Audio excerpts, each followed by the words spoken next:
This is more Doug DeMuro, and today I want to talk about the new Jeep Grand Wagoneer. I want to tell you what I think of the Grand Wagoneer. Jeep rolled this thing out yesterday morning. They officially unveiled the new Grand Wagoneer after a 30-year absence in the market. This is a big deal because the old model has gotten a lot of attention over the last few years as nostalgic SUVs have made a comeback. Well, now they're bringing it back, and today I'm going to tell you what I think of it. Okay, I'm going to start by going over some of the details of the Grand Wagoneer, then I'm going to share my opinions. Let's start with the fact that Jeep is officially calling this the Grand Wagoneer concept. They're not conceding that this is a production car, it's just a concept version of a production car that's coming, they say, for the 2022 model year. Let's be clear here though, this is no concept car. Concept cars are like weird pod things that have cameras for mirrors and there's no steering wheel and there's screens everywhere. This isn't that. This is a production car. This is what the Grand Wagoneer is going to look like. And I think everyone is a bit surprised they're rolling out the Grand Wagoneer concept and not the real thing. The main reason I think they're doing this is the Wrangler is Jeep's cash cow. It's been their biggest success story for years now. Jeep is now terrified of the new Ford Bronco, which was just unveiled, so they wanted to release the Grand Wagoneer and try to distract people from the Bronco and get the conversation back over to Jeep. Which I guess has worked to an extent because here we are discussing the Grand Wagoneer. But this thing isn't coming for another 2 years, so they can't reveal the production car and then make people wait 2 years. So I think the thinking is they reveal the concept car, there's a big hubbub like there is right now, then in a year they reveal the production version, there's another big hubbub, and that's sort of the tried and true way to release a vehicle with a concept car. You get sort of two big blasts of excitement, and I think that's what they're trying to capitalize on here, especially after the introduction of the Bronco to get more attention back on Jeep. Now, the next thing to discuss before I get into the details of the Grand Wagoneer is that this, the new Grand Wagoneer they showed, is just one upcoming model in the Grand Wagoneer family. Jeep says there will be a base model called just the Wagoneer, which will start around $60,000. That will compete with like the Chevy Tahoe, the Ford Expedition, the Toyota Sequoia, that sort of thing. By the way, I think all of the Wagoneer models will have 3-row seating. Certainly the Grand Wagoneer does, the one they showed, but I think the base model will too. That's the full-size SUV segment they're going for, so probably 3-row seating for all of these. But anyway, the Grand Wagoneer they showed, that's the top-of-the-line version of the Wagoneer family, probably priced around $100,000 to compete with like the Cadillac Escalade, the Range Rover, the Mercedes-Benz GLS, vehicles like that. So what you're seeing here isn't the only Jeep Wagoneer, but it is the best version in the lineup. Which leads us to the Grand Wagoneer itself. I'm going to go over some of the details before I share my thoughts. Starting in front, you have Jeep's traditional 7-slot grille, but it's narrower than the other models, I think to emphasize sort of luxury more than capability, like the Wrangler's bigger grille. Right above that, it says Wagoneer, not Jeep, surprisingly, or even Grand Wagoneer. I suspect this is to tie it into the Wagoneer family I just mentioned, because on the doors it does say Grand Wagoneer, quite large in fact. And by the way, again, keep in mind this is technically a concept car, so things like Wagoneer on the grille could change. They could go back to Jeep. I think it's mostly production ready, but there will be some changes. One other detail that could change, in the front there's a huge light bar that spans the entire front end above the grille. I like this look. Light bars are becoming huge in the car industry. It makes sense to capitalize on that, but it seems to me like it's one of the little things that could change before production. Next up, so Grand Wagoneer is written on the door in really large letters to emphasize what this is.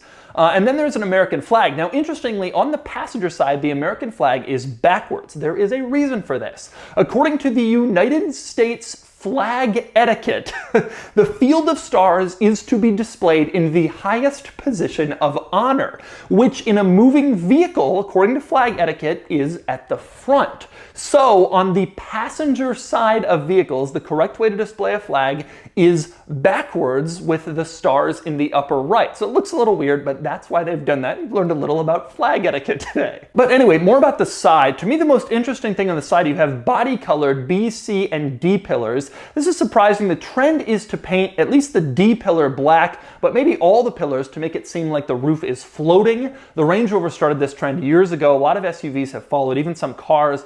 but not the Grand Wagoneer. And it's actually notable in not doing this with the painted pillars. This is especially a surprise for a luxury SUV, since this is a big trend with luxury SUVs right now.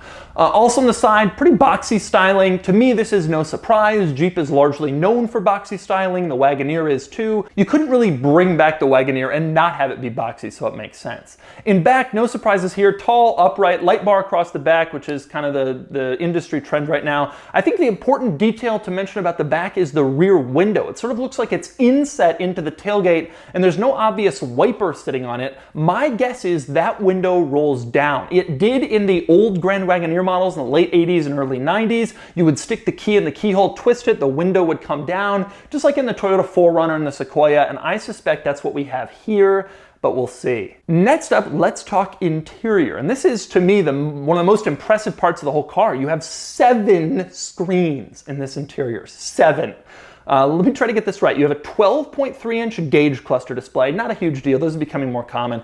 You have 2 center screens. You have a 12-inch one on top and then a 10-inch one on bottom, which Jeep is calling a comfort display. It looks like the one that handles, like seat adjustments, lumbar, massaging, that sort of thing.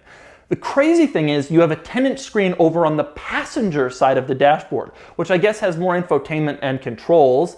And then in the back, you have another 10-inch screen in the middle, presumably for rear seat controls, maybe climate controls. And then you have 2 more 10-inch screens mounted on the back of each front seat. So 7 total. And this is where the Grand Wagoneer's concept car status may come into play. I'm not really sure the production vehicle will actually have 7 screens. Seems pretty excessive, especially in weird places like on the passenger side of the front dashboard, but it certainly looks cool and futuristic in photos. Now, final thing before I get into my own opinions, powertrain. Since this is just a concept, Jeep didn't really get into what's going to power the Grand Wagoneer.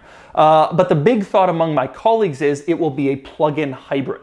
I suspect there will be gasoline engines as well, but by the time this comes out, 2022, plug-in technology will be even more commonplace, especially in luxury vehicles, and it makes sense that this will go there too. Jeep already offers a plug-in version of the Pacifica minivan, and they just rolled out a plug-in hybrid Wrangler. It's clearly on their mind, so I suspect this will trickle into the Grand Wagoneer as well. So, my thoughts on the Grand Wagoneer. Let me start by saying I have been very eagerly awaiting this for years now.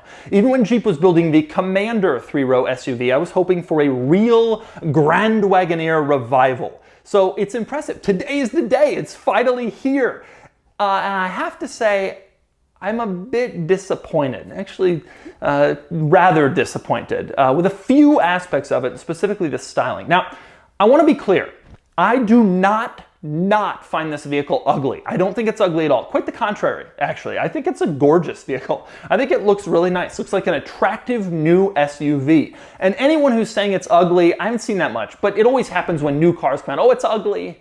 Oh, people, they see something for the first time, it's a little difficult to register, but they see it on the road, they see it in dealers, it starts to become more familiar and you don't really hear that anymore. To me, not ugly at all, very nice looking. I haven't seen many people say that it's ugly. The problem to me is, I don't think it's Grand Wagoneer-y enough. 2 main reasons. One, it's not retro enough. I never thought I'd be saying this because I don't love retro cars. Well, except for this one. But the original Grand Wagoneer and the Wagoneer in general, those old full-size Jeep models that people love from the 70s, the 80s, the early 90s, they were made for like 20 years with this very particular design with the wood on the sides and a certain look. And I think the new one, it's not a Grand Wagoneer. It looks like an excellent large SUV, but a Grand Wagoneer, I don't know. People complain that the new Land Rover Defender doesn't look Defender-y enough, but at least it kept the same basic proportions, the same sort of flat hood and the windshield rake and the overall profile. The new Grand Wagoneer, it's like it was designed by someone who really wanted to sever ties with the old one, specifically to sever ties and not keep it similar. Which leads me to my other issue with the styling, which is I don't think it looks expensive enough.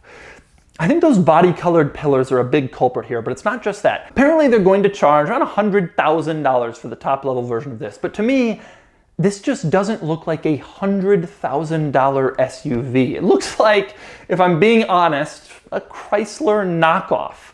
of a $100,000 SUV. Now, I don't think it will actually be that, to be clear. I think and I hope Chrysler will do a fantastic job with both the driving experience and the materials and, frankly, the marketing, and really make it feel like it's worth what they're charging. And in my experience with the Ram pickup, they do know how to build a good interior, a luxurious interior, much better than you probably think when you think Chrysler. But from the first glance, from the first photos, it just doesn't have the look of a vehicle that expensive. Compare it to the look of the Range Rover on the outside, and I just don't know. The Range Rover just oozes, this is a luxury SUV, you want this, it's cool and expensive. And to me, the Grand Wagoneer just doesn't say that. Same with the Lincoln Navigator. It says, I'm big, I'm cool, you want me, I'm upper, high-end, super expensive. The Grand Wagoneer, to me, just doesn't quite have that look. Now, I think the main issue here that would solve both of my complaints is that when designing this car, Chrysler truly failed to appreciate the following that the current Grand Wagoneer really has. This is occasionally a problem with the car companies being located in Michigan and sort of removed from some of their customers. The customers for $100,000 full-size luxury SUVs are not in Michigan. They're on the coast and they're in Texas. And those people are obsessed with the old Grand Wagoneer. The Grand Wagoneer is an ultimate status symbol in the Hamptons, on Nantucket, here in Southern California, driving through Laguna Beach with a surfboard in back, wealthy families in Connecticut and Maine. There's a company in Texas called Wagon Master that revives old Grand Wagoneers to perfect, pristine condition, and then they sell them for over $100,000 to people who just love these things. This is the old model with no frills, no technology, crappy interior by modern standards, just because the design is so iconic. And if you want a summer SUV to transport your family on the Outer Banks or in Aspen, you want a Grand Wagoneer. And in creating a new Grand Wagoneer that sort of ditches the famous look of the old one, this is a major reason why the Grand Wagoneer name has lived on for so long. You're sort of turning your back on what has sustained this vehicle's legacy for 30 years. And I think that's a mistake. Now, a good example of this is the Bronco, which is a total knock it out of the park home run. This thing shows up and it's better than everyone thought. Retro styling, but modernized. It has more cool quirks and features. Everyone is pumped about the new Bronco. Well, the Grand Wagoneer shows up and it looks like a nice full-size luxury SUV, but that's it. It's no Bronco in terms of wowing people and getting them excited about the return of something from their youth that they've lusted after. Now, that's just the styling. I will say, the interior looks very cool. I'm especially a big fan of modern technology. To me, the more the merrier. I'm into the idea of lots of screens, especially if they're good and responsive, which Chrysler does a great job with. So I'm interested there. And I like the idea of a plug-in hybrid. That is the future of vehicles, but it's also full-size luxury SUVs. It's where they're going. And I think it's high time that more full-size gas-guzzling SUVs started to embrace plug-in technology since they're so inefficient. So generally positive for me on the interior and the powertrain. It's the styling where this thing falters.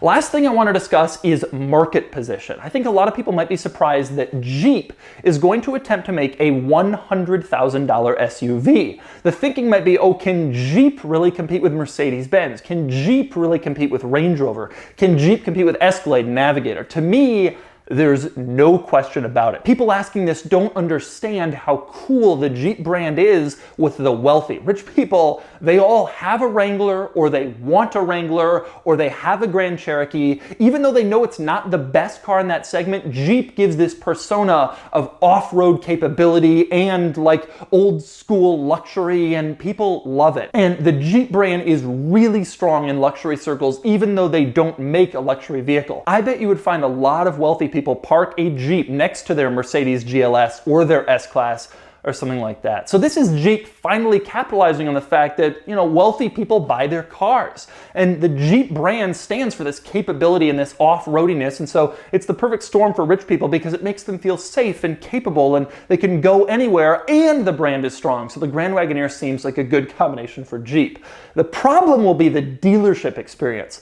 A $100,000 luxury SUV, imagine getting that serviced at a Jeep dealer next to someone sitting there waiting on a recall for their Dodge Dart.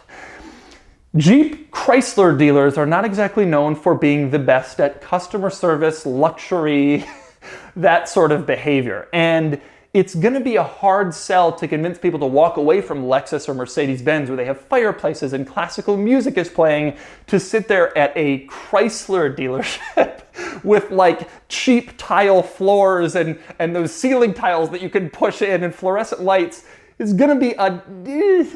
Now, Chrysler would respond to this by saying, hey, we already sell $100,000 vehicles, the Demon, the Hellcat, the Trackhawk, so it's not going to be a problem. But the buyer of a performance car is very different than the buyer of a luxury SUV. People buying Demons, they don't care. They just want the fastest, coolest thing, the muscle car. They show it off to their friends. Same with the Trackhawks, the Hellcats.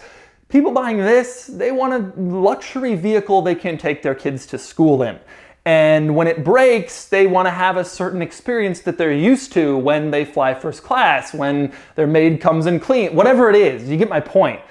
And I don't know that Jeep's going to be able to provide that. So there's going to have to be a lot of dealership training, and I'm interested to see how that aspect of the experience goes.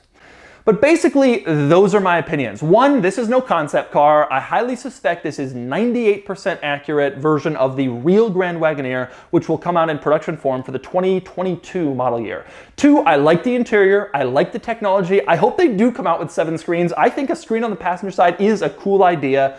And I feel the same way about the plug-in hybrid powertrain, although Chrysler hasn't really gone into depth about which powertrains confirmed will be included. But I think a plug-in hybrid as at least one of the options is a cool idea. Also, I think this is a segment where Jeep could do well, despite no previous experience at this price point. They have the brand name, dealership experience will be a question. But most importantly, I think the design of the Grand Wagoneer falls a little short, a lot short, frankly. I think it's a nice looking big SUV. I really do. I think it looks good, but it doesn't conjure up the original Grand Wagoneer quite as much as I think everybody will be wishing it should. And I think that will be a disappointment to people who loved that car and wanted a modern successor. So that's my take on the Grand Wagoneer here on More Doug DeMuro.